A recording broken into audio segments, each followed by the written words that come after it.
యెహోషువ గ్రంథం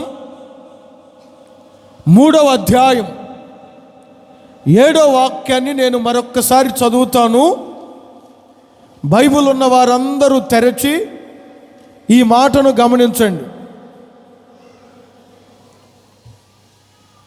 అప్పుడు యెహోవా యెహోషువతో ఇట్లనెను, నేను మోషేకు తోడయుండినట్లు నీకును తోడయుందును, ఇశ్రాయేలీయులందరూ ఎరుగునట్లు నేడు వారి కన్నుల ఎదుట నిన్ను గొప్ప చేయ మొదలు పెట్టి ఉన్నాను. విశ్వసించిన వారందరూ చేతులు పైకెత్తి హల్లెలూయా అని చెప్పండి. ఇంకొంచెం గట్టిగా, యేసయ్య ఈ నెల మిమ్ములను గొప్ప చేయ మొదలు పెట్టి ఉన్నారు. ఆమేన్ అని చెప్పండి. ఈ వాగ్దానాన్ని, జరిగిన సంగతిని ఎక్కువసేపు నేను వివరించను, కానీ ఒక చిన్న మాటను చెప్పి నేను చెప్పాలనుకున్న విషయాలన్నీ మీతో చెప్తాను. జాగ్రత్తగా వినాలి. మోషే నాయకత్వం తర్వాత యెహోషువ అనే వ్యక్తి పరిపాలనలోనికి వచ్చారు. యెహోషువ పరిపాలన ప్రారంభమైన తరువాత మోషే కన్నా కూడా యెహోషువకి ఆ ప్రజల గురించి బాగా తెలుసు. ఎందుకంటే చాలా సంవత్సరాలు మోషేతో పాటు ఉండి ప్రజల స్థితిగతులన్నీ గమనించిన వ్యక్తి యెహోషువ. కొంచెం ఆందోళన పడుతున్నాడు, కొంచెం భయపడుతున్నాడు, కొంచెం కలవరపడుతున్నాడు. అయ్యో, నా పరిస్థితి ఏంటి ఇలా మారిపోయింది, ఈ ప్రజల బుద్ధులన్నీ నాకు తెలుసు, వీరిని ఎలా డీల్ చేయాలో నాకు అర్థం కావట్లేదు అని భయపడుతున్న సమయంలో దేవుని ద్వారా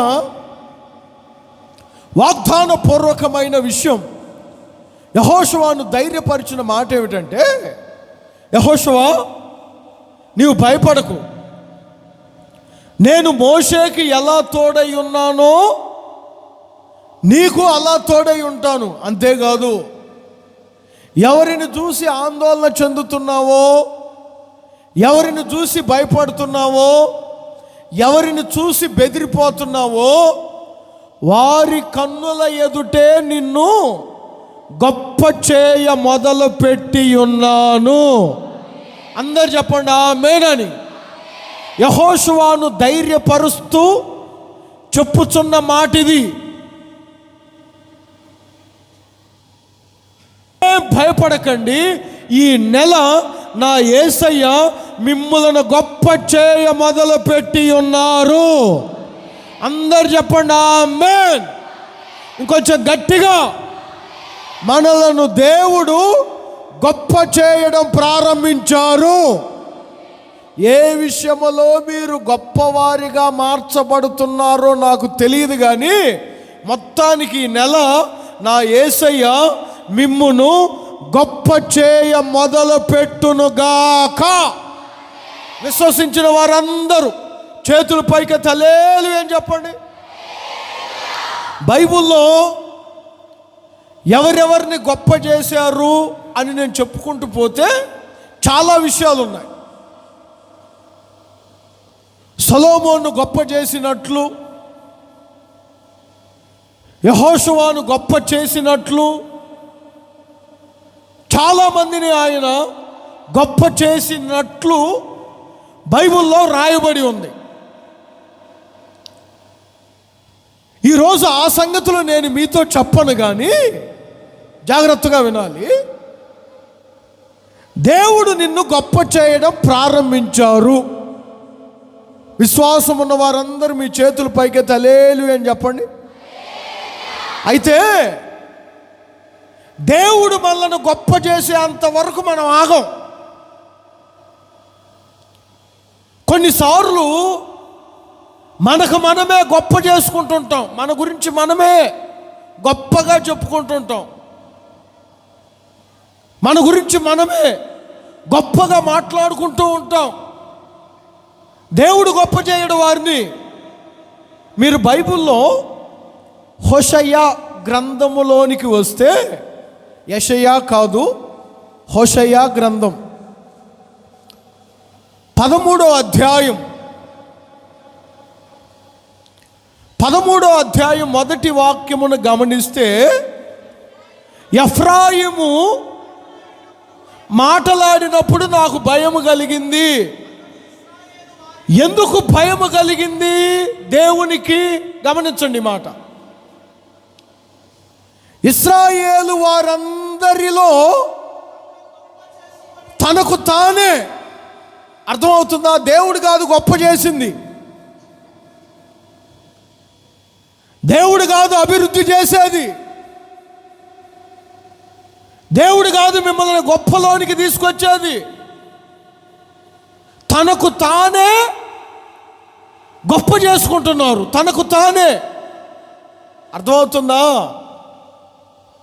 ఒకసారి చదవండి ఆ వాక్యాన్ని, 13వ అధ్యాయం మొదటి వాక్యాన్ని మరొకసారి చదవండి. ఎఫ్రాయిము మాటలాడినప్పుడు ఇశ్రాయేలు వారిలో తన్ను గొప్ప చేసుకొనెను.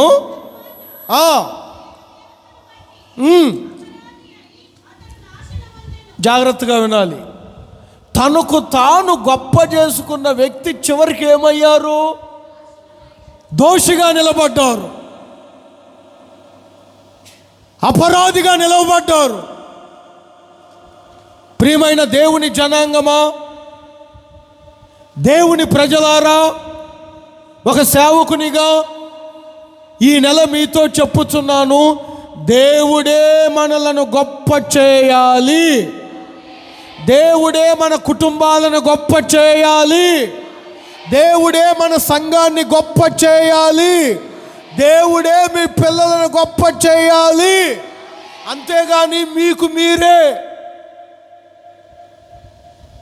ఏదో గొప్పగా ఉండాలని, గొప్పగా నడవాలని, మీకు మీరే మిమ్మును మీరే గొప్ప చేసుకుంటే చివరికి ఒకరోజు మీరు దోషిగా నిలవబడక తప్పదు. దోషిగా నిలవబడక తప్పదు. ఎఫ్రాయిమును చూసినప్పుడల్లంతా దేవునికి భయం. కారణం ఏమిటంటే వాడొచ్చిన ప్రతిసారి వాడికి వాడే చెప్పండి, వాడికి వాడిని వాడే కనపరుచుకుంటాడు, వాడిని వాడే గొప్ప చేసుకుంటాడు, వాడి గురించి వాడే గొప్పగా చెప్పుకుంటాడు. అది కాదురా బాబు. మనం ఆరాధిస్తున్న దేవుడు మనలను గొప్ప చేయునుగాక. కొంచెం గట్టిగా, ఇంకొంచెం హుషారుగా. ఈరోజు యేసయ్య ద్వారా గొప్ప చేయబడాలి అనుకున్న వారందరూ మీ చేతులు పైకెత్తండి. నిశ్చయముగా గుర్తుపెట్టుకోండి, ఈ నెల ఏదో ఒక విషయంలో మీరు గొప్ప స్థితిలో నిలవబడబోతున్నారు. మీ పిల్లలు గొప్ప స్థితిలో నిలవబడబోతున్నారు. మీ ఉద్యోగాలు గొప్ప స్థితిలో ఉండబోతున్నాయి. ఒక గొప్ప స్థితిలోనికి ఈ సంఘము వచ్చునుగాక. హల్లెలూయా. దేవుడే మనలను గొప్ప చేయాలి. యెహోషువతో దేవుడు అదే అంటారు, యెహోషువ ఏం భయపడద్దు, నేడు వారి కన్నుల ఎదుట నిన్ను నేను గొప్ప చేయ మొదలుపెట్టి ఉన్నాను. గొప్పగా ఉండాలని ఏవేవో చేస్తుంటారు కొంతమంది. గొప్పగా ఉండాలని, గొప్పగా మన గురించి చెప్పుకోవాలని, మన గురించి అందరు గొప్పగా మాట్లాడుకోవాలని ఏవేవో చేస్తుంటారు. అలాంటి వారందరూ ఒక్కసారి ప్రసంగి గ్రంథాన్ని చదువుకోండి. అర్థమైందా? గొప్పగా ఉండాలి, నేను గొప్ప స్థితిలో ఉండాలి, నాకు నేనే అనుకున్న వారందరూ ఎప్పుడైనా ప్రసంగి గ్రంథం చదువుకోండి. వెళ్ళి ఈ ప్రసంగి గ్రంథం చెప్తాను చూడండి, 2వ అధ్యాయం ఎప్పుడు నేను గొప్పగా ఉండలేకపోతున్నానే అని మీకు ఏదైనా బాధ కలిగిందనుకో, నా ఎదురింటోడు గొప్పగా ఉన్నాడు, నా పక్కింటోడు గొప్పగా ఉన్నాడు, నా చుట్టూ ఉన్నోడు గొప్పగా ఉన్నాడు, నేను గొప్పగా ఉండలేకపోతున్నానే అని బాధ కలిగినప్పుడు అంతా ప్రసంగి గ్రంథం చదువుకోండి అక్కలారా. మీకు చదువు రాకపోతే మీ పిల్లల చేత చదివించుకోండి. అక్కడ గొప్ప జ్ఞాని అయిన వ్యక్తి కొన్ని విషయాలు చెప్తారు. 2వ అధ్యాయం, ప్రసంగి గ్రంథం 2వ అధ్యాయం ఒకసారి చూడండి, 4వ వాక్యం నుంచి చూడండి. ఒక్కరు చదవండి ఈ మాట. నేను గొప్ప పనులు చేయబూనితిని. దాని కొరకు ఏం చేసావురా? నా కొరకు ఇండ్లు కట్టించుకుంటుని. నేను చెప్తాను లేగమ్మా. ద్రాక్ష తోటలు నాటించుకుంటుని. నా కొరకు తోటలు శృంగార వనములు వేయించుకొని వాటిలో సకల విధములైన ఫలవృక్షములు నాటించి తిని, వృక్షముల నారు మల్లుకు నీరు పాటుకై నేను చెరువులు త్రవ్వించుకొంటిని. పనివారిని పనికత్తెలను నేను సంపాదించుకొంటిని. నా ఇంట పుట్టిన దాసులు నాకుంటిరి. యెరూషలేమునందు నాకు ముందున్న వారి అందరికంటే ఎక్కువగా పశువుల మందలు గొర్రెల మేకల మందలు బహు విస్తారముగా సంపాదించుకొంటిని. ఎందుకు ఇవన్నీ చేసితివి అంటే ప్రారంభంలోనే చెప్పాడు. నేను, అందరు చెప్పండి ఈ మాట, ఏమంటాడు? నేను ఇవన్నీ ఎందుకు చేసావురా అంటే నేను గొప్ప స్థితిలో ఉండాలి. గొప్ప స్థితిలో ఉండాలంటే ఇన్ని చేయాలా? అర్థమైందా? ఇంకా చాలా ఉన్నాయి. మీరంతా చదువుకుంటూ పోతే ఇన్ని చేసిన వ్యక్తి 11వ వాక్యంలో ఒక మాట అంటారండి, అది ప్రాముఖ్యమైనది. ఇప్పుడు నేను చేసినవన్నీ ఒక్కసారి నిదానంగా కొంచెం ఆలోచించి చూడగా ఇవన్నీ నాకు, ఈ మాట చెప్పండి అందరూ, ఇవన్నీ ఏమైపోయాయట అతనికి? అందరు చెప్పాలి. అందుకనే గొప్పగా ఉండాలనుకున్న వారందరి చదువుకోండి. అర్థమైందా? మనకు మనం గొప్ప చేసుకుంటే కాదురా బాబు, యేసయ్య నిన్ను గొప్ప చేయడం ప్రారంభించాలి. ఇంకొంచెం గట్టిగా, ఇంకొంచెం గట్టిగా. ఇంకా మీరు, నేను ఒక మాట చదివించలా, అన్నీ వ్యర్థమైనవిగాను గాలికి ప్రయాసపడినట్టుగాను అగపడెను. చివరికి ఫైనల్ రిజల్ట్ ఏ డెసిషన్కి వచ్చాడంటే సూర్యుని క్రింద నాకు లాభకరమైనది ఏది కనపడలేదు. నీ ఇల్లు కనపడలేదా? నీ పిల్లలు కనపడలేదా? నీ ఆస్తి కనపడలేదా? నీ డూప్లెక్స్ కనపడలేదా? నీ కారు కనపడలేదా?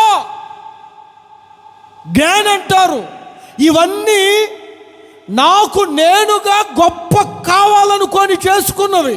అందుకే సూర్యుని క్రింద నాకు లాభకరమైనది ఏది కనపడలేదు. ఈ ఆరాధనకు వచ్చిన ప్రియ దేవుని సంగమా, దేవుడే మనలను గొప్ప చేయాలని కోరుకొందుముగాక. అందరు చెప్పండి ఆమేనని. మనకు మనము కాదు, మనకు మనము కాదు. అదే కదా వాక్యం అంటుంది. ఎఫ్రాయిమును చూసినప్పుడల్లా నాకు భయం పడుతుంది. ఎందుకంటే వాడి స్వభావం అంతా వాడు తన్ను తానే గొప్ప చేసుకుంటున్నాడు. చివరికి దోషిగా నిలబడుతున్నాడు. చివరికి తీర్పులోనికి వెళ్ళారు.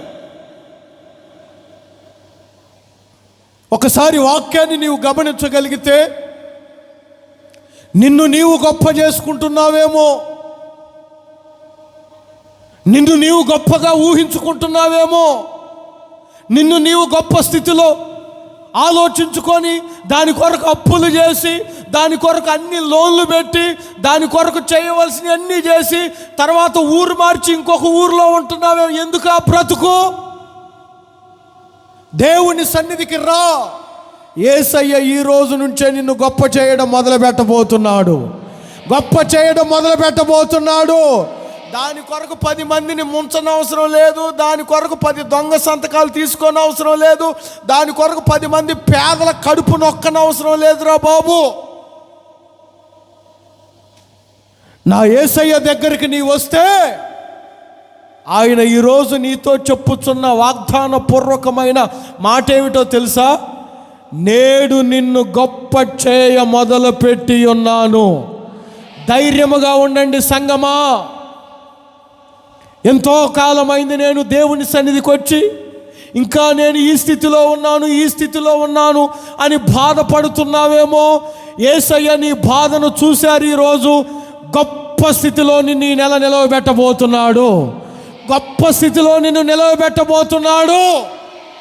గొప్పది ఏదో నీ జీవితంలో ఈ నెల జరగబోతుంది.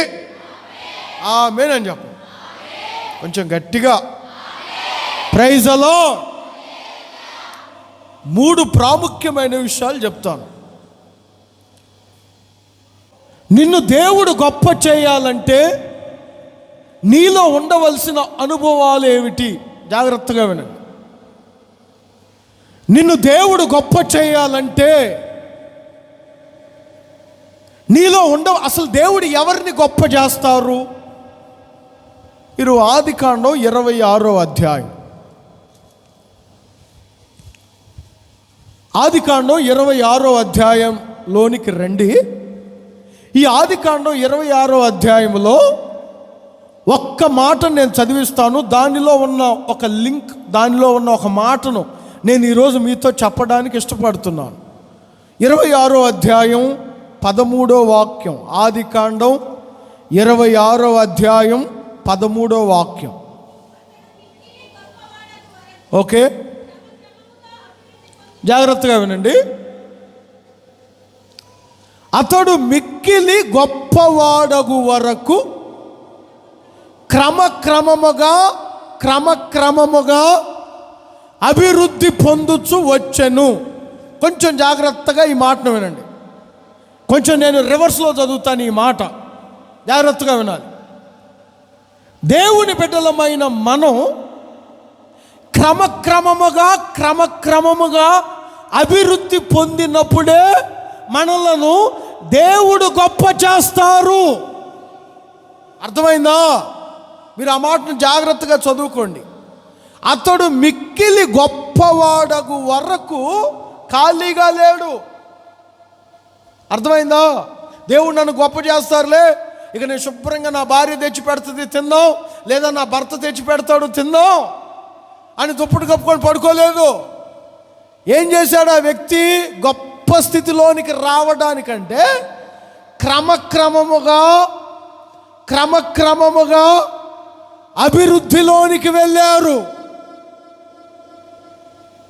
ఎప్పుడైతే తనలో అభివృద్ధిని దేవుడు చూశారో ఆ దేశమందు దేవుడు అతనిని గొప్ప చేయడం మొదలుపెట్టారు. ఆమేన్ అని చెప్పండి. ఈ ఆరాధనలో నిన్ను ఏ విషయంలో దేవుడు గొప్ప చేయాలన్నా, నీ ఉద్యోగ విషయంలోనూ, నీ చదువు విషయంలోనూ, నీ వ్యాపార విషయంలోనూ, నీ భౌతిక సంబంధమైన అవసరతల విషయంలో, ఏ విషయంలో దేవుడు గొప్ప చేయాలన్నా నీలో తప్పనిసరిగా ఒక అభివృద్ధిని దేవుడు చూడాలి. యేసయ్య నిన్ను గొప్ప చేయడం మొదలు పెట్టాలంటే, జాగ్రత్తగా వినాలి మీరు, యేసయ్య నిన్ను గొప్ప స్థితిలోనికి నడిపించాలంటే, యేసయ్య నిన్ను నీ కుటుంబాన్ని గొప్ప స్థితిలోనికి తీసుకొని రావాలంటే తప్పనిసరిగా నీలో అభివృద్ధిని దేవుడు చూడాలి. మళ్ళీ దేవుడు గొప్ప చేస్తారు, దానిలో ఏ మాత్రం సందేహం లేదు, దానిలో ఆర్గ్యూ లేదు, నో మోర్ ఆర్గ్యుమెంట్స్, దేవి లేదు. అయితే దేవుడు ఒక వ్యక్తిని గొప్ప చేయాలనుకున్నప్పుడు ఆ వ్యక్తిలో దేవుడు అభివృద్ధిని చూడాలి. దానికి అనుకూలముగా ఇస్సాకు క్రమక్రమముగా అభివృద్ధి పొందుతూ వచ్చను. ఎప్పుడైనా అభివృద్ధి లేకుండా గొప్పతనము కలగదు. అర్థమైందా మీకు? అభివృద్ధి అనేది లేకుండా గొప్ప స్థితిలోనికి రారు. దేవుని బిడ్డలమైన మనం ఈ నెల కొన్ని విషయాలలో మనం అభివృద్ధి పొందితే తప్పనిసరిగా ఈ వాగ్దానాన్ని నీవు అనుభవించే వచ్చే నెలలోనికి వెళ్ళబోతున్నావు. ఆమేన్ చెప్పండి. అభివృద్ధి మీరు పొందాలి. అభివృద్ధి పొందటం అంటే, అన్నయ్య 60 కేజీలు ఉన్నాను, 60 కేజీలు ఉన్నాను, 70లోకి రావాలా? ఇది కాదు. అప్పు 2 లక్షలు ఉంది అన్నయ్య, ఇంకొక 1 లక్ష పెంచమంటారా? ఇది కాదు అభివృద్ధి. ఇప్పటికే వేసుకున్న బట్టలన్నీ పగిలిపోయేటట్టున్నాయి. నేను పురుషుల గురించి చెబుతున్నా, స్త్రీల గురించి నేను చెప్పను. ఇప్పటికే ఇంకొంచెం డెవలప్మెంట్ కావమంటారా మా బాడీ విషయంలో? ఇది కాదు అభివృద్ధి. దేవుని బిడ్డలమైన మనం కొన్ని విషయాలలో అభివృద్ధి దేవుడు చూస్తే తప్పనిసరిగా ఇస్సాకును ఎలా గొప్ప చేశారో, ఇస్సాకు కన్నా నూతన నిబంధన సంఘపు కృపా కాలములో ఆయన కొరకు పత్రికలుగా మార్చబడుతున్న మనలను ఆయన గొప్ప చేయడా? చేస్తాడు, తప్పనిసరిగా చేస్తాడు. అయితే నీలో అభివృద్ధి ఉండాలి. ఏ విషయములలో మీరు అభివృద్ధి పొందాలి? ఈ నెల మీరు గొప్ప చేయబడాలంటే ఏ విషయములలో మీరు అభివృద్ధి పొందాలి? ఒక 3 విషయాలు చెప్తాను, జాగ్రత్తగా చదవండి. తెస్సలోనికీయులకు వ్రాసిన మొదటి పత్రిక 3వ అధ్యాయం, తెస్సలోనికీయులకు వ్రాసిన మొదటి పత్రిక 3వ అధ్యాయం 13వ వాక్యమును చదివితే అక్కడ ఒక మాట రాయబడి ఉంటుంది, చూడండి. మన ప్రభువైన యేసు వచ్చినప్పుడు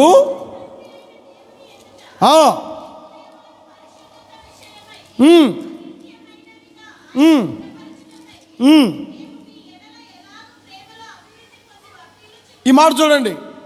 ప్రేమలో అర్థం అక్కడ మీరు గమనించాలి ఒక మాట, ప్రేమలో అభివృద్ధి. ఇస్సాకు ఆ దేశమందు విత్తనం వేసిన వాడై గొప్పవాడయ్యను. అతడు గొప్పవాడకు వరకు క్రమక్రమముగా చెప్పండి, క్రమక్రమముగా ఏమయ్యాడు? అభివృద్ధి. ప్రియమైన దేవుని సంగమా, యేసయ్య నిన్ను గొప్ప చేయాలంటే దేవుని బిడ్డలైన నీలో ప్రేమలో మీరు అభివృద్ధి చెందాలి. ఓ తెస్సలోనికయ సంఘమా, నీ గురించి దేవుడు గొప్పగా నిలబడాలి. నీ గురించి దేవుడు గొప్పగా మాట్లాడాలి, నిన్ను గొప్ప స్థితిలో నిలబెట్టాలి. ఓ ప్రియమైన దేవుని సంఘమా, నిన్ను గొప్ప చేయాలంటే తప్పనిసరిగా ప్రేమలో మీరు అభివృద్ధి పొందాలి. ఆమేన్ చెప్పండి ఇంకొంచెం గట్టిగా. దేనిలో మీరు అభివృద్ధి పొందాలి? శరీరంలో కాదు, అప్పుల్లో కాదు. అన్నయ్య అభివృద్ధి అంటే ఇప్పుడు నాకు 4 పిల్లలు ఉన్నారు, మళ్ళీ ఇంకొకరిని దించాలా? ఇది కాదు అభివృద్ధి. దేవుని బిడ్డలైన నీలో ప్రేమ విషయంలో మీరు అభివృద్ధి పొందాలి. అప్పుడే నీవు గొప్పవాడు అవుతావు. అప్పుడే నా దేవుడు నిన్ను గొప్ప స్థితిలోనికి తీసుకొని వెళ్తాడు. రోజున చాలామంది క్రైస్తవులలో ప్రేమ శూన్యమైపోయింది, ప్రేమ గుడ్డిదైపోయింది. ప్రేమను అర్థమవుతుందా? శారీరక సుఖం కొరకు మాత్రమే ప్రేమను వాడుతున్నారు. ప్రేమ అంటే అది కాదు. దేవుని బిడ్డలమైన మనం ప్రేమలో అభివృద్ధి చెందాలి. ప్రేమలో అభివృద్ధి అంటే అసలు ప్రేమించడం అంటే ఎలా? కొంతమంది అబ్బా నాకు అసలు ఎంత ప్రేమ అన్నయ్యా, ఎంత ప్రేమో తెలుసా, అడుక్కునే వాళ్ళకు రూపాయి ఇవ్వకుండా ఎప్పుడు రాల రూపాయి అంట. మళ్ళీ ఈమెకు ఎంతో ప్రేమ. దాని గురించి మరలా గొప్పగా చెప్తున్నాడు, నాకు చాలా ప్రేమ, నాకు చాలా ప్రేమ అని.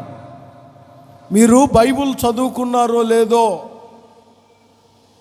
ఎవరైనా సరే, ఎంత గొప్ప ప్రసంగికుడైనా, ఎంత గొప్ప సింగర్ అయినా, ఎంత గొప్ప ప్రవచన, మీరు కొరింథీయులకు రాసిన మొదటి పత్రిక 13వ అధ్యాయంలోనికి రండి. ప్రేమ గురించి అక్కడ చెప్పినట్లు బైబిల్ అంతట్లో ఎక్కడ దొరకదు. ఆ అధ్యాయంలో చెప్పినట్లు అక్కడ ఒక మాట ఉంటుంది చూడండి. కొరింథీయులకు రాసిన మొదటి పత్రిక 13వ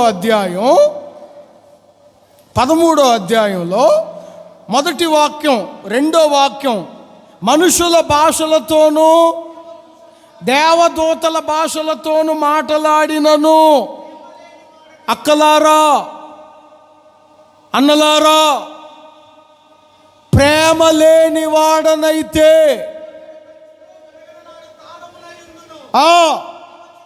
మీరు ఇక్కడ బాగా చదువుకోండి, ప్రేమ లేని వాడనైతే ప్రవచించు కృపావరం కలిగిన మర్మములన్నీ ఒక్కసారి మీద పడినట్టు వేసిన పైకి జ్ఞానములు కొండలను పెకిలింపగలిగిన విశ్వాసం నీకున్న ప్రేమ లేని వాడనైతే వ్యర్థుడే కదా. ఎన్ని తలాంతులు నీలో ఉన్నా, ఎన్ని వరాలు నీలో ఉన్నా, ఎంత హెల్పింగ్ నేచర్ నీలో ఉన్నా, బైబిల్ 30 సార్లు చదివినా, 40 సార్లు మింగినా, ప్రేమ లేని వాడనైతే ఎవడు వాడు? వ్యర్థుడే కదా. మీరందరూ ప్రేమ కలిగిన బిడ్డలుగా మార్చబడుదురుగాక. అందరు చెప్పండి ఆమేన్. అసలు ఎలాంటి ప్రేమో తెలుసా? ఆ ప్రేమ ఎలాంటిదో తెలుసా? దేవుని బిడ్డలమైన మనం ఎలాంటి ప్రేమతో మనం మాట్లాడాలి, ఎలాంటి ప్రేమ కలిగి ఉండాలి, ఎలాంటి ప్రేమ కలిగిన స్థితిలో ఉండాలో తెలుసా? లేవియాకాండంలో ఒక విషయం రాయబడి ఉంటుంది. లేవియాకాండం 19వ అధ్యాయం, లేవియాకాండం 19వ అధ్యాయం 34వ వాక్యాన్ని చదివితే, నీ మధ్య నివసించు పరదేశిని ఎలా ఎంచాలట? అందరు చెప్పండి. నీ మధ్య నివసించు పరదేశిని నీలో పుట్టిన వాని వలె ఎంచవలెను, నిన్ను వలె వాడిని ప్రేమించాలి. మనం అలా ప్రేమించం. మన కూతురు చేస్తేనేమో అన్ని కిటికీలు తలుపులేసి చిన్నగా చిన్నగా చిన్నగా, అర్థమైందా? నీ కొడుకు చేస్తేనేమో ఏదైనా తప్పు, నీ కొడుకు చేస్తేనేమో అన్నీ ఇంట్లో తలుపులన్నీ వేసి కూర్చోబెట్టి వాడిని బతిలాడుకొని ఏం చేస్తావు? అదే పక్కింటోడు కొడుకు చెయ్యాలి చూడు, అరుగు మీదనే మైకు పెట్టుద్ది అక్క. తక్కువది కాదు. పక్కింటి పిల్లలు ఎవరైనా తప్పు చేస్తున్నట్లు తెలిస్తే చాలు, ఈ అక్క నోటికి అదుపే ఉండదు. పని కట్టుకొని నడుచుకుంటే ప్రతి కొంపకు తిరుగుద్ది. తెలుసా? తెలియదులే, నువ్వు చెప్పు. తెలుసా నీకు? ఆ అమ్మాయి ఎట్లా అంటగా? మరి నీ కూతురు చేస్తే, అమ్మ నా కూతురు నిప్పు పప్పు ఏం కాదు. నీలో నివసించు పరదేశి, అదే కదా, నీ మధ్య ఉండు పరదేశి, నీలో నివసించు వ్యక్తి వలె నువ్వు ప్రేమించగలుగుతున్నావా? నీ పిల్లలు చేస్తేనేమో సమర్థింపు, ఎదుటి వారి పిల్లలు చేస్తే గద్దింపు. ఇది ప్రేమ ఎలా అవుతుంది? వాక్యం ఏమంటుంది? నిన్ను వలే నీ పొరుగు వారిని ప్రేమించు. సరే, ప్రేమించకపోయినా వారి గురించి బజార్లో పెట్టడం, వారి గురించి అసహ్యంగా మాట్లాడటం, వారి గురించి తీసివేసినట్లు మాట్లాడటం, చులకనగా మాట్లాడటం దేవుని బిడ్డలకి ఇది తగదు. ఎప్పుడైనా చూడండి మనం ప్రేమలో అభివృద్ధి చెందాలి. నీ కుటుంబస్తులనే కాదురా బాబు, నీ తోటి వారిని, నీ బంధువులను, నీ రక్త సంబంధికులను కొంచెం ప్రేమించే మనస్సు నీలో రావాలి. ఆస్తులే మంచమని చెప్పడం లేదు. నువ్వు సంపాదించుకుందేమో వాళ్ళకి ఇవ్వమని చెప్పడం లేదు. కొంచెం ప్రేమగా మాట్లాడగలుగుతున్నావా? వారితో కొంచెం ప్రేమగా నడుచుకోగలుగుతున్నావా? అందరూ ప్రేమ కలిగిన వారిగా ఉండాలి. ప్రేమలో అభివృద్ధి చెందాలిరా బాబు మనం. ప్రైజ్ ది లార్డ్, హల్లెలూయా. కొంతమంది మొహం చూస్తే ఈ దరిద్రుడితో అసలు మాట్లాడాలనే అనిపించదు. మరి వాడు కావాలని షో చేస్తాడో ఏమో తెలియదు, కానీ అక్కడ కొంతసరికి మొహం సీరియస్గా పెడతాడు ఏదో పోయినట్టు. కొంచెం ప్రేమ కలిగి ఉండండి. మీరు దేనిలో అభివృద్ధి చెందాలి చెప్పండి అందరూ కొంచెం గట్టిగా. నీ మధ్య, ఆ మాట గమనించండి, నీ మధ్య ఉన్న పరదేశిని నీలో నీవు నీ పిల్లల్ని ఎలా ప్రేమించగలుగుతున్నావో, నీవు నీ కుటుంబాన్ని ఎలా ప్రేమించగలుగుతున్నావో అంత అభివృద్ధిలోనికి నీవు రావాలి. ప్రైజ్ ది లార్డ్, హల్లెలూయా. ఎందుకంటే ఒకప్పుడు మనము పరదేశులమే, ఒకప్పుడు మనము త్రోవ ప్రక్కన ఉన్నవారమే, ఒకప్పుడు మనం విడిపోయిన వారమే. అయితే క్రీస్తు మనలను ప్రేమించి ఒక సంఘముగా మనలను సమకూర్చారు. దేవుడు మనల్ని ప్రేమించారు, దేవుడు నన్ను ప్రేమించారు. లేకపోతే నేను ఈ బట్టలు కట్టుకునేవాడినా, లేకపోతే నేను ఈ స్థితిలో ఉండేవాడనా? దేవుడు నన్ను ప్రేమించారు. అసలు ఈ వస్త్రాలు ధరించుటకు నేను అర్హుడనా? నాలాంటి యవనస్తులు ఎంతమంది పాపములో పడిపోయి, త్రాగుడికి అలవాటైపోయి, కుటుంబాలను విడగొట్టుకొని విడిపోయిన అనాథల్లాగా దిక్కులేని వారుగా బ్రతుకుతున్నారు. నా యేసయ్య నన్ను ప్రేమించారు, నా యేసయ్య మనలను ప్రేమించారు. ఆయన మనలను ప్రేమించబట్టే మనం పరదేశులముగా లేము, ఆయన కుమారులము, ఆయన కుమార్తెలముగా ఉన్నాము. మరి మనలో ప్రేమ లేకపోతే ఎలా? నీ ఇంట్లోనే ఉన్నాడు, నీ ఇంటి పనే చేస్తున్నాడు, నీ ఇంటి చుట్టే తిరుగుతున్నాడు పేదోడు. కనీసం ఒక 2 రొట్టె ముక్కలైనా వాడికి ఇవ్వకపోయినా కింద పడవేయొచ్చు కదరా ధనవంతుడా. అర్థమైందా? వాడికి ఇవ్వద్దు, తీసుకోరా అని ఇవ్వద్దు. కనీసం ఏమంటారు దాన్ని, అది కనీసం ఒక 2 అన్న జార విడవచ్చుగా బల్ల కింద.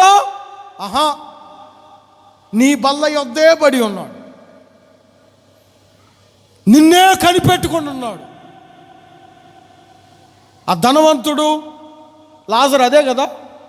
కనీసం ఎందుకురా అంత ధనముండే ప్రయోజనం? నీ ఇంట్లో పని చేసేవాడిని కూడా నువ్వు ప్రేమగా మాట్లాడకపోతే, నీ భార్యతో నీవు ప్రేమగా మాట్లాడకపోతే, నీ భర్తతోనైనా నువ్వు ప్రేమగా మాట్లాడకపోతే ఎంత ధనముండి ఏం ప్రయోజనం? ప్రేమలో మీరు అభివృద్ధి చెందుదురుగాక. అందరు చెప్పండి ఆమేన్. ఆస్తి అంతా తీసుకొని వెళ్ళాడు.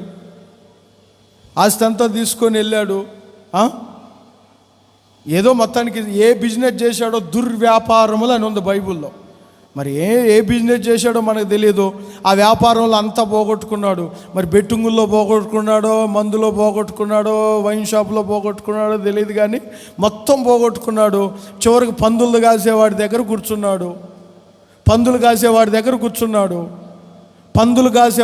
కూర్చున్నప్పుడు, ఆ పందుల దగ్గర ఉన్నప్పుడు తన తండ్రి గుర్తొచ్చాడు. నా తండ్రి ఇంట ఎంతోమంది కూలివాండ్రకు భోజనం సమృద్ధిగా ఉంది కదా, మరి నేనేంటి ఇక్కడ పందులు తినే పొట్టు కొరకు చచ్చిపోతున్నానని లేచి వెంటనే, నా తండ్రే కదా, నేను నా తండ్రిని గుండెల మీద తన్నినా మరలా నా తండ్రి ప్రేమిస్తాడు కదా, నా తండ్రిలో ప్రేమ ఉంది కదా అని బయలుదేరి తండ్రి దగ్గరికి వెళ్ళాడు. తండ్రి ఏమాత్రం నీ వాట నువ్వు తీసుకెళ్ళావురా, నీ వాటా నువ్వు తీసుకెళ్ళావు, నా కొంపలో అడుగు పెట్టమా కనలేదని ఆ తండ్రి చాలా ప్రేమ కలిగిన వాడు, తల్లి చాలా ప్రేమ కలిగింది. అలాంటి తల్లిదండ్రులు మీరు బాధ పెట్టకండి. ఏమనలేదు. వెంటనే దూరం నుంచి చూసే తండ్రి పరిగెత్తుకుంటూ వెళ్ళి తన కుమారుణ్ణి కౌగిలించుకున్నాడు. Praise the lord. ఇక్కడ వీరిద్దరూ ప్రేమలో అభివృద్ధి చెందారు. కొంత సమయానికి ఇక ఇల్లంతా సందడిగా ఫంక్షన్. ఓ నా కొడుకు వచ్చేసాడు, ఆస్తి పోయిందని బాధపట్ల, నా కొడుకు నా చేతికి వచ్చాడు అని చాలా సంతోషంగా క్రొవ్విన దాన్ని కోసారు, మంచి విందుని ఏర్పాటు చేశారు. ఇక్కడ నేను చెప్పాలనుకున్న మాట ఏమిటంటే, ఎక్కడి నుంచి వచ్చాడో అన్నొచ్చాడు. చదవండి ఆ మాటను. మీరు లూకాసు వార్తమానం 15వ అధ్యాయం 28వ వాక్యం. ఎందుకు ఇంక ఇప్పుడు తల్లపైకి లేపండి. ఎవరు కోప్పడింది? అందరు చెప్పండి, ఎవరు? ఎందుకురా? నీ సొమ్మ. తల్లపైకి లేపండి. ఇప్పుడు నేను మిమ్మల్ని కొన్ని ప్రశ్నలు అడగాల. నీ సొమ్మ చెప్పండి అందరూ. వాడి సొమ్మ కాదు. ఓకే, ఎందుకు? నీ తండ్రే నీ చిన్నోడిని ప్రేమిస్తే నీ తమ్ముడే కదా,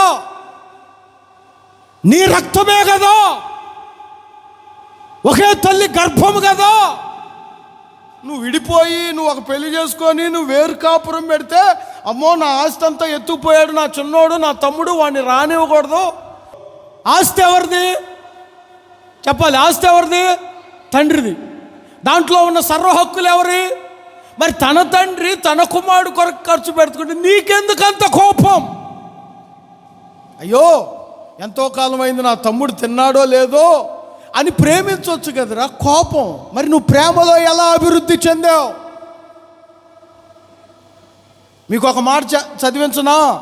హెబ్రీ పత్రిక 13వ అధ్యాయం 1వ వాక్యమును మీరు చదివితే, హెబ్రీలకు రాసిన పత్రిక 13వ అధ్యాయం 1వ వాక్యం, సహోదర ప్రేమ యందు మీరు నిలవరముగా ఉండనీయుడి, ఆతిథ్యము చేయ మరవకుడి, ఎందుకనగా ఎరుగకయే దేవదూతలకు ఆతిథ్యం ఇచ్చిరి. నేను ఇంకా మీతో వివరంగా చెప్పాలంటే, నువ్వు ఎంత ప్రేమ కలిగి ఉంటావో అంత ప్రేమ నువ్వు దేవదూతల మీద చూపించినట్లే. ఆమేన్ చెప్పండి కొంచెం గట్టిగా. నువ్వు ఎంత ప్రేమ కలిగి ఉంటావో ఆ ప్రేమంతా నీవు తోటి వారికి చేస్తున్నట్లు కాదు. ఎవరికి చేస్తున్నట్లు? అందరు చెప్పాలి. ఎవరికి చేస్తున్నట్లు? దేవదూతలు. అందుకనే ఒకవేళ నీ తల్లితో, నీ తండ్రితో, నీ కుటుంబస్తులతో, నీ భార్యతో, నీ రక్త సంబంధికులతో ప్రేమ కలిగి లేవా? ఈరోజు ఈ నెల నువ్వు ప్రేమలో అభివృద్ధి పొందుదువుగాక. ప్రేమలో అభివృద్ధి మీరు పొందుదురుగాక. మనము గొప్ప చేయబడాలంటే మనం మొట్టమొదటిగా ప్రేమ విషయంలో మనం అభివృద్ధి పొందాలి. Second one. రెండవది,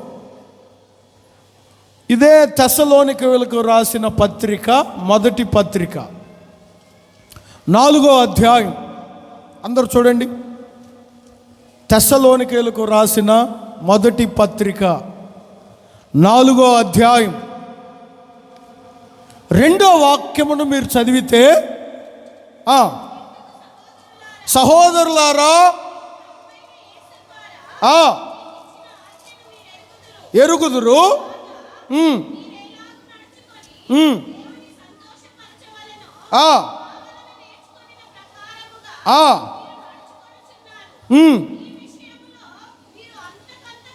ఏ విషయములో జాగ్రత్తగా వినాలి.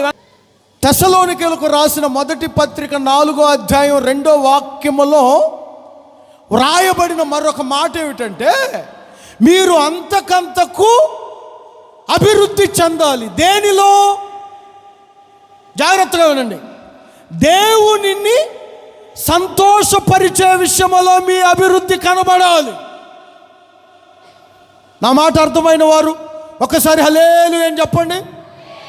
ఇంకొంచెం గట్టిగా, ప్రేమలో అభివృద్ధి, అప్పుడే మనం గొప్పవారం అవుతాం. రెండవదిగా, దేవుణ్ణి సంతోషపరిచే విషయములో మీ అభివృద్ధి దేనిలో? కట్టుకునే ఇంట్లో కాదు, కొన్న స్థలంలో కాదు, చేస్తున్న ఉద్యోగంలో కాదు. అవి దేవుడు ఇస్తారు.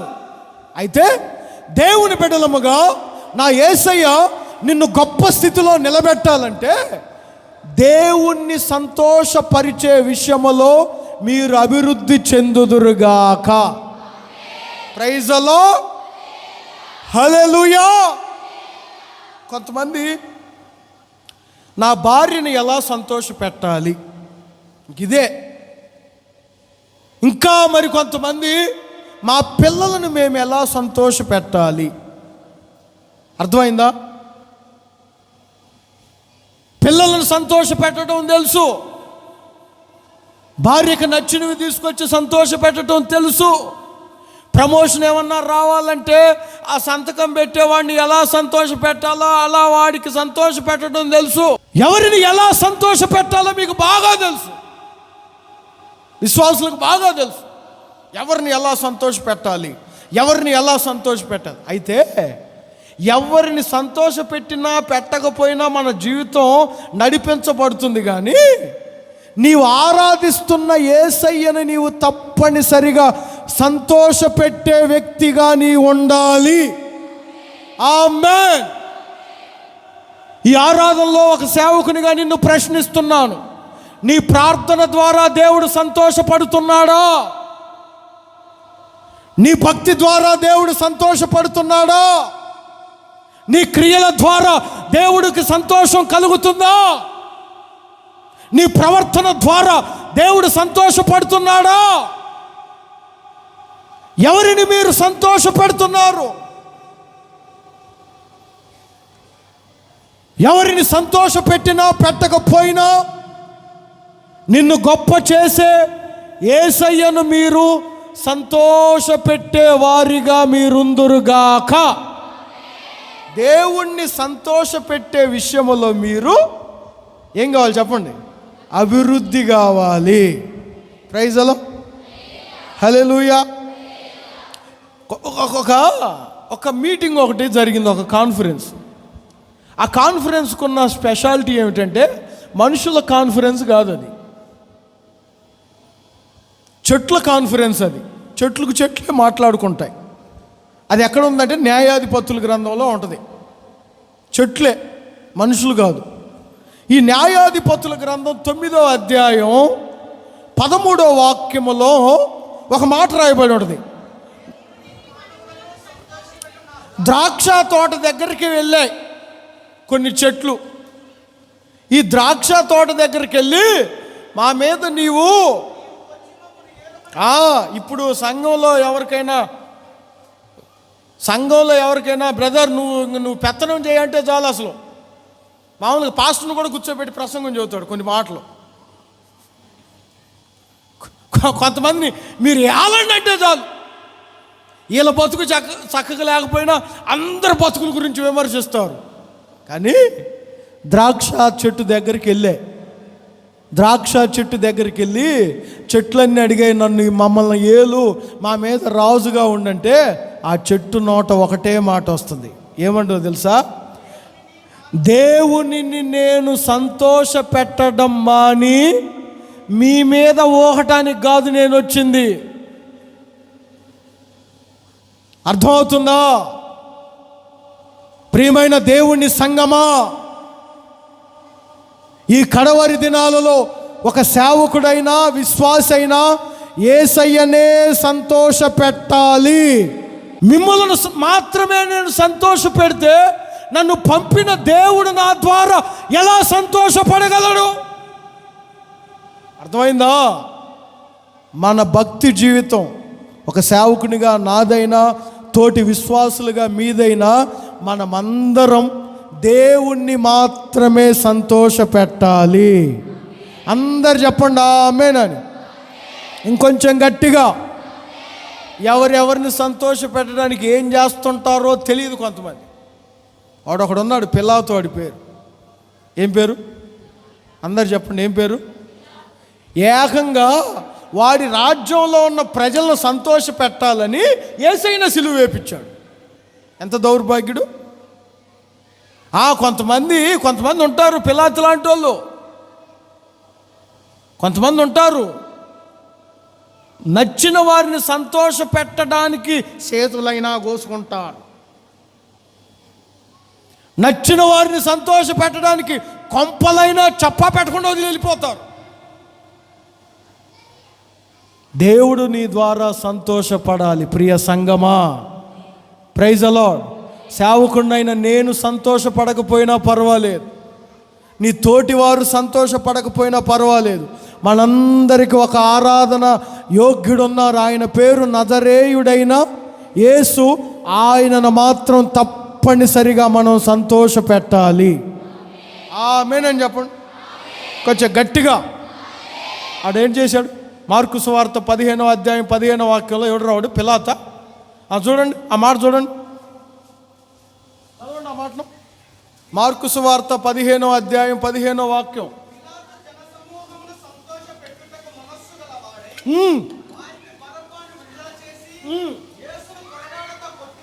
అంటే నీ రాజ్యంలో ఉన్న ప్రజలు సంతోషించాలంటే వాడు బందిపోటు దొంగ అయినా వాడిని రిలీజ్ చేస్తావు. ఏ పాపం ఎరగని వాడిని మాత్రం కొరడాలతో కొట్టిస్తావు. ఇది న్యాయమా? ఈ రోజున లోకం అలానే ఉంది. యేసుక్రీస్తును నమ్ముకున్న ప్రతి వ్యక్తి యేసయ్యను మాత్రమే సంతోష పెట్టాలి. ఆమేన్ అని చెప్పండి.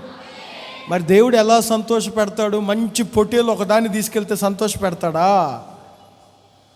లేకపోతే నీ మాసిపోయిన జుట్టు అంతా గొరిగించుకొని గుండు కొట్టించుకుంటే సంతోషపడతాడా? దేవుడు పొట్టేళ్ళ ద్వారా, తల నీలాల ద్వారా, అవి చేస్తే ఇవి చేస్తే సంతోషపడ్డావు. ఒక మాట ఎప్పుడు మీరు చదువుకోండి. నేను ఈ ఒక్క మాట చెప్తాను చూడండి. దేవుడు సంతోషపడాలంటే క్రైస్తవులు ఎప్పుడు ఈ మాటలు చదువుకోండి. దేవుడు ఎవరి ద్వారా సంతోషపడతాడంటే క్రైస్తవులు ఎప్పుడు ఈ 147వ కీర్తన ఒక్క మాట చదువుకోండి. నా ద్వారా నీ ద్వారా దేవుడు సంతోషపడాలంటే 147వ కీర్తన అందరూ గమనించండి.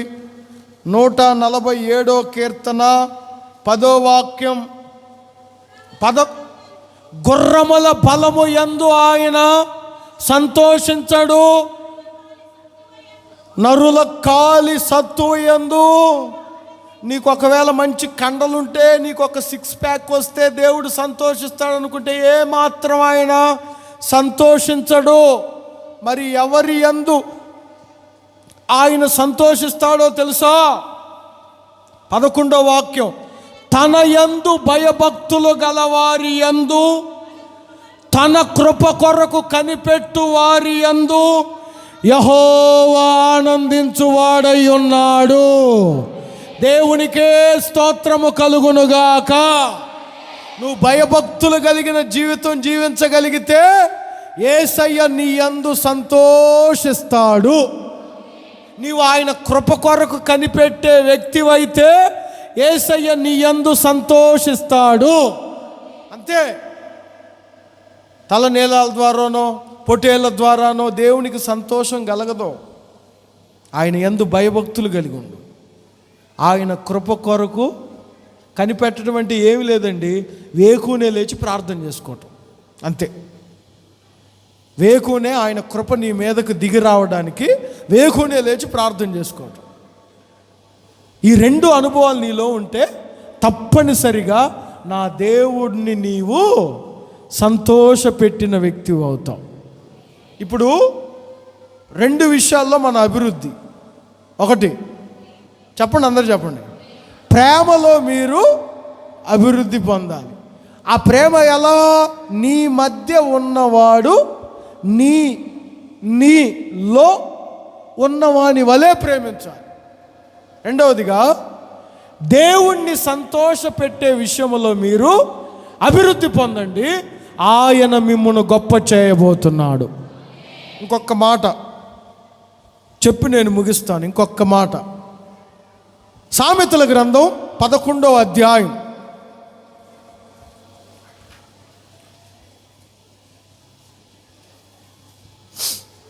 సామెతల గ్రంథం 11వ అధ్యాయం 24వ వాక్యమును మీరు చదివితే, సామెతల గ్రంథం 11వ అధ్యాయం 24వ వాక్యం, వెదజల్లి అభివృద్ధి పొందువారు కలరు, తగిన దానికన్నా తక్కువ ఇచ్చిన వారు కలరు. ఇక్కడ 2 గ్రూపులు. దేవుని బిడ్డలమైన మనం వెదజల్లే విషయంలో అభివృద్ధి పొందాలి. జాగ్రత్తగా వినండి. వెదజల్లడం అనే మాటకు దేవునికి ఇవ్వడం, అది నీ కానుకైనా, నీ కృతజ్ఞత అర్పణైనా, నీ ప్రథమ ఫలమైనా, నీ దశమ భాగమైనా దేవునిది దేవునికి ఇవ్వడం, దాన్ని వెదజల్లడం అంటారు. జాగ్రత్తగా వినండి. ప్రేమలో అభివృద్ధి, నీవు గొప్పవాడు అవుతావు. దేవుణ్ణి సంతోషపెట్టే విషయంలో నువ్వు అభివృద్ధి పొందినప్పుడు గొప్పవాడు అవుతావు. మరొకటి ఏమిటంటే, వెదజల్లే విషయంలో నీవు అభివృద్ధి పొందాలి. చాలామందిని నేను గమనిస్తాను, మాటలు మాత్రం కోటలంత ఎత్తులో ఉంటాయి, దేవునికిచ్చే కానుక విషయంలో మాత్రం చాలా అడుగున పడిపోతారు. వెదజల్లకుండా నీవు గొప్పవాడు ఎలా అవుతావు? ఒక రైతు పొలము దగ్గరికి వెళ్ళి, 10 ఎకరాల పొలం ఉంది, పండాలి పండాలి పండాలని ఆ పొలం దగ్గర మోకరించి చేతులెత్తి 4 రోజులు ఉపవాసం ఉంటే పంట పండదు. ఆ పొలములో విత్తనాలు చల్లాలి, వెదజల్లాలి, ఇచ్చే మనస్సు ఉండాలి. నేను ఒకటి చెప్తాను చూడండి, మనము దేవుని విషయంలో మనము దేవుణ్ణి ఎంత ఘనపరుస్తామో దేవుడు మనలను అంత ఘనపరుస్తారు. ఆమేన్.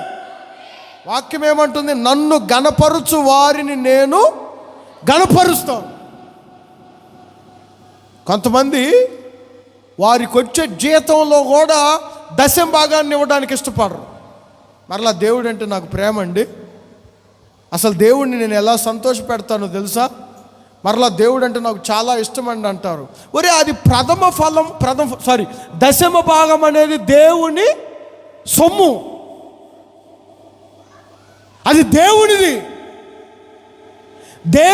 దేవునికి ఇవ్వటం కూడా నీకు కష్టమైతే దేవుడు నిన్ను ఎలా గొప్ప చేస్తారు? అర్థమవుతుందా? వెదజల్లు అంటే నీ ఆస్తి అంతా చల్లమని కాదు, దేవునికి చెందవలసింది దేవునికి ఇవ్వు. మీరు కొరింథీయులకు రాసిన 2వ పత్రిక 9వ అధ్యాయంలోనికి వస్తే, కొరింథీయులకు రాసిన 2వ పత్రిక 9వ అధ్యాయం చూడండి ఆ మాటను. ఈ 9వ అధ్యాయంలో 6వ వాక్యం నుంచి చదవండమ్మా. కొంచెముగా విత్తువాడు కొంచెముగానే కోస్తున్నాడు, సమృద్ధిగా విత్తువాడు ఓకే. కొంతమంది ఇచ్చేది కూడా దేవునికి సనుగుకొని, నీ హృదయములో నిశ్చయించుకున్న ప్రకారము నీవు దేవునికి ఇవ్వవలెను. ఎందుకనగా దేవుడు ఉత్సాహముగా ఇచ్చువానిని తప్పనిసరిగా ప్రేమిస్తారు. మరియు 9వ వాక్యంలో ఒక మాట ఉంటుంది, అతడు వెదజల్లి దరిద్రులకు ఇచ్చును, అతని నీతి నిరంతరము నిలిచి ఉంటుంది. ప్రియమైన దేవుని సంగమా, నువ్వు దేవుని కొరకిచ్చే ప్రతి రూపాయి, నువ్వు దేవునికిచ్చే ప్రథమ ఫలం, నువ్వు దేవునికిచ్చే దశమ భాగం, నువ్వు ఎంత దేవుని సన్నిధిలో వెదజల్లుతావో అంత నీ నీతి నిరంతరము నిలిచి ఉంటుంది. ఆమేన్ అని చెప్పండి ఇంకొంచెం గట్టిగా. కొంతమందికి కొంతమందికి ఈ వెదజల్లడం ఉండదు, ఇచ్చే మనస్సు ఉండదు. అంతెందుకండి, ఓ ధనవంతుడైన యవనస్తుడు దేవుని వద్దకు వెళ్ళాడు. బోధకుడా, నేను నిత్య జీవం పొందాలంటే ఏంటి, ఆజ్ఞలు పాటిస్తున్నావా అన్నాడు. మార్కు సువార్త 10వ అధ్యాయం, మార్కు సువార్త 10వ అధ్యాయంలో, ఈ మార్కు సువార్త 10వ అధ్యాయంలో ఆ ధనవంతుడు, నువ్వు నిత్య జీవం వెళ్ళడానికి అంటే నువ్వు నరహత్య చేయకూడదు, ఇవన్నీ నేను చిన్నప్పటి నుంచే పాటిస్తున్నాను, అసలు ఆజ్ఞల్లోనే ఉన్నాను, ఆజ్ఞల్లోనే పెరిగాను, ఆజ్ఞలనే తింటున్నాను అన్నాడు. కొంతమంది చెప్పమంటే చెప్తారు, మామూలుగా చెప్పరు. దానిలోనే ఉన్నాను, దానిలోనే తిన్నాను, దానిలోనే పుట్టాను, దానిలోనే పెరిగాను అంటుంటారు. అలా చెప్పాడు యేసయ్య దగ్గర. అవును, ఇన్ని చేస్తున్నావు కదా. యేసు అతన్ని చూచి 21వ వాక్యం చూడండి. ఇప్పుడు నీకు ఒక్కటే కొదువు ఉందరా బాబు, నిన్ను గమనించాను నేను, ఇన్ని చేస్తున్నావు కానీ నీలో వెదజల్లే మనస్సు లేదు. అదే కదా చెప్పింది. నీవు వెళ్ళి అమ్మి పేదలకిమ్ము, వెదజల్లు,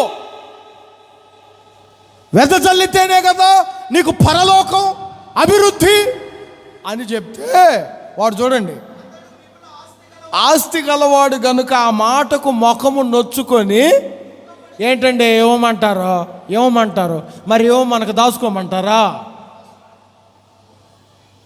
దేవుని సొమ్ము కూడా దేవునికి ఇవ్వకుండా దాచుకోండి అక్క అని చెప్తారా? వాక్యంలో ఏది ఉందో అది చెప్పాలి. యేసయ్య అదే అంటారు, నువ్వు అమ్మి బేదలకిమ్ము, పరలోక రాజ్యంలో నీకు అభివృద్ధి పొందుతావు, నీకు స్థానం కలుగుతుందంటే వాడు మొహం చిన్నబుచ్చుకొని వెళ్ళిపోయాడు, వెదజల్లలేకపోయాడు. తప్పనిసరిగా దేవుని బిడ్డలమైన మనం ఇచ్చే మనస్సు కలిగి ఉండాలి. వెదజల్లే విషయంలో మీరు అభివృద్ధి పొందాలి. అందరు చెప్పండి ఆమేన్. మీరు మలాకి గ్రంథాన్ని చదివే ఉంటారు. 3వ అధ్యాయం 11వ వాక్యం 10వ వాక్యంలో 10వ భాగమంతా తీసుకురండి.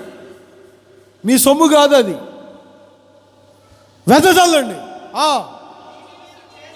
దీన్ని మీరు చేసి నన్ను అడగండి, నేను ఆకాశపు వాకిలు మీ కొరకు విప్పబోతున్నాను, మిమ్మల్ని గొప్ప చేయబోతున్నాను, పట్టజాలనంత విస్తారమైన దీవెనలు మీకు కొమ్మరించబోతున్నాను. వెదజల్లాలి. దేవుని పని ఉంది, వెదజల్లాలి, దేవునికి ఇవ్వాలి. ఎంతగా మనం దేవుణ్ణి గణపరుస్తామో దేవుడు అంతగా మనలను గొప్ప చేస్తారు. అందరు చెప్పండి ఆమేనని. అందరు చేతులు పైకెత్తి గట్టిగా చెప్పాలి, హల్లెలూయా, హల్లెలూయా. యేసయ్య నిన్ను గొప్ప చేయాలంటే నీవు కొన్ని విషయములలో అభివృద్ధి పొందాలి. ప్రైజ్లో హల్లెలూయా. ఏ విషయాల్లో మీరు అభివృద్ధి పొందాలి చెప్పండి. మొదటిగా ప్రేమ విషయంలో మీరు అభివృద్ధి పొందాలి, అప్పుడు మీరు గొప్పవారిగా మార్చబడుదురుగాక. రెండవదిగా దేవుణ్ణి సంతోషపరిచే విషయంలో మీరు అభివృద్ధి పొందుదురుగాక, అప్పుడు మీరు గొప్పవారిగా దేవుడు చేయబోతున్నారు. మరొకటి, వెదజల్లే విషయంలో మీరు అభివృద్ధి పొందుదురుగాక. ఎవరు వెదజల్లుతారో, ఎవరు ప్రేమిస్తారో, ఎవరు దేవునిని సంతోష పెడతారో ఈ నెల వారిని గొప్ప చేయ మొదలు పెట్టబోతున్నాడు, గొప్ప చేయ మొదలు పెట్టబోతున్నాడు. ఆమేన్. ప్రభు ఈ మాటలు మీ హృదయములో భద్రపరుచునుగాక.